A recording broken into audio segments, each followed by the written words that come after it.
আবারও চলে আসলাম আপনাদের মাঝে, কেননা এখানে রায়হান আলম রাজস্থান কোচিং করে নিচ্ছে। দেখেন কিভাবে বল করতেছে।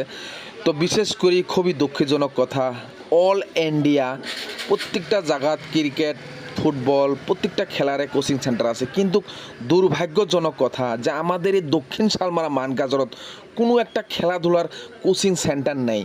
খুবই দুঃখজনক প্রকাশ করি যে আমাদের 35টা জিবির মাঝে যদি আজকে আমাদের দক্ষিণ শালমারা মানকাজ যদি একটা কোচিং সেন্টার হতো, তাহলে কি আজ এই রায়হান আলম রাজস্থান কোচিং করার জন্য যেত না। কিন্তু হয়তো আমাদের এই 35টা জিবির মাঝে প্রত্যেকটা ছেলে মেয়ে কিন্তু আগ্রহীত আছে খেলাধুলার মাঝেই, কিন্তু হয়তো তেনার এখান থেকে জীবন ভবিষ্যৎ উজ্জ্বল হতো। কিন্তু খুবই দুঃখজনক কথা, আমরা খালি রাজনীতি করি থাকি, কিন্তু আমাদের ছেলে মেয়ের ভবিষ্যৎ আমাদের দক্ষিণ শালমারা মানকাজত কেউ উন্নতি ডেভেলপ করার চিন্তা চর্চা কেউ করে না, খালি রাজনীতি।